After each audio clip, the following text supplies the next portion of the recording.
નમસ્કાર. રાજકોટ અને સૌરાષ્ટ્રમાં બાળકોના અપહરણ કરતી ગેંગ સક્રિય.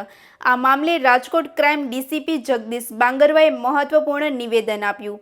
ડીસીપી ક્રાઇમે સ્પષ્ટ જણાવ્યું કે રાજકોટમાં બાળકોના અપહરણનો કોઈ પણ કિસ્સો નોંધાયો નથી.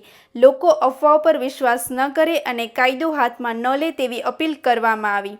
સાથે જ જો કોઈ શંકાસ્પદ પ્રવૃત્તિ નજરે પડે તો તરત પોલીસને જાણ કરવા સૂચના આપવામાં આવી. સોશિયલ મીડિયામાં ખોટા સમાચાર ફેલાવનારાઓ પર પોલીસ દ્વારા સતત મોનિટરિંગ કરવામાં આવી રહ્યું. તાજેતરમાં રાજકોટમાં બનેલી મારામારીની ઘટનાઓ બાદ પોલીસ દ્વારા લોકોને શાંતિ જાળવવાની પણ અપીલ કરવામાં આવી. વધુ સમાચાર માટે જોડાયેલા રહો આરપી ગુજરાત ન્યૂઝ રાજકોટ. છેલ્લા ઘણા સમયથી રાજકોટ સહિત સૌરાષ્ટ્રના અમુક એરિયાઝમાં એવા બનાવો સામે આવેલા છે જેમાં માણસોના ટોળાઓએ અમુક પુરુષો અને મહિલાઓને આ રીતે માર મારેલા છે કે એ બાળકોને ઉપાડી જનાર ટોળકીના સભ્યો છે અને બાળકોને ઉપાડી જવાનું કામ કરે છે. તો એ બધાને હું ક્લિયર કરવા માંગુ છું કે ફક્ત અફવા છે. એવા કોઈ પણ કિસ્સા અમારા ધ્યાનમાં આવેલા નથી જેમાં કોઈ રાજકોટ વિસ્તારમાં બાળકોને ઉપાડી જનાર કોઈ ટોળકી અથવા ગેંગ એક્ટિવ હોય અને બાળકો ઘરેથી ગાયબ થઈ ગયા હોય એવા એફઆઈઆર પણ અમારી પાસે રજીસ્ટર થયેલ નથી. હા, એવા કિસ્સાઓ જરૂર બનેલા છે કે આવી અફવા ઉપર ભરોસો કરીને ગલતફહેમીના કારણે માણસોના ટોળાએ અમુક મહિલા અથવા પુરુષોને માર મારેલા હોય. તો હું તમામને અપીલ કરવા માંગુ છું કે સોશિયલ મીડિયા ઉપર ફરતી એવી અફવાઓ ઉપર ભરોસો ના કરે અને કાયદો પોતાની હાથમાં ના લે. આપને કોઈ પણ ગેરકાયદેસર પ્રવૃત્તિ જણાઈ આવતી હોય આજુબાજુમાં તો આપ તરત જ લોકલ પોલીસ સ્ટેશનનો કોન્ટેક્ટ કરો અથવા 112 ઉપર કોલ કરો. અને તમામ વાળીઓને પણ હું અશ્યોર કરવા માંગુ છું કે એવી કોઈ પણ ગેંગ રાજકોટ વિસ્તારમાં એક્ટિવ નથી જેમાં જે બાળકો ઉપાડી જવાનું કામ કરતી હોય.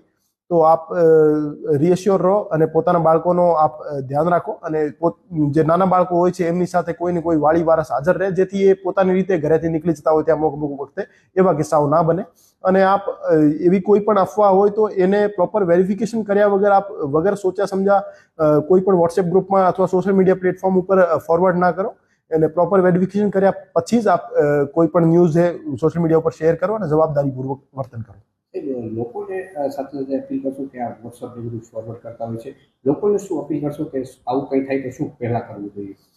સૌથી પહેલા તો સોશિયલ મીડિયા પ્લેટફોર્મ્સ જે છે એક્સ, ઇન્સ્ટાગ્રામ, ફેસબુક એના ઉપર અમારી ટીમો તો વોચ રાખી રહી છે પણ અમુક વોટ્સએપ ગ્રુપ ઉપર અમે વોચ નહીં રાખી શકતા જેમાં સોસાયટીના જે ઇન્ટરનલ ગ્રુપ્સ હોય છે. તો એમાં કોઈ પણ મેસેજ આપ ફોરવર્ડ કરો અથવા સર્ક્યુલેટ કરો તો એ સાચું હોય અને વેરીફાઈડ હોય. ફક્ત અને ફક્ત ક્યાંથી રિસીવ થયેલો મેસેજ આપ વગર સોચ્યા સમજા બીજા ગ્રુપમાં ફોરવર્ડ ના કરો જેનાથી કોઈ પેનિક ક્રિએટ થાય. તો અને વાલીઓને પણ હું અપીલ કરવા માંગુ છું કે આપ ખોટી અફવાઓને ફોરવર્ડ ના કરો, અફવા ઉપર ભરોસો પણ ના કરો અને પોતાના બાળકોનો આપ ધ્યાન રાખો પોતાની રીતે. અને નાના બાળકો જે હોય છે એના ઘરેથી નીકળી જવાના અમુક કિસ્સાઓ બનતા હોય છે તો એવા કિસ્સાઓ ના બને એના માટે આપ પરિવારનો કોઈ ને કોઈ સભ્ય એમની સાથે આપ રાખો.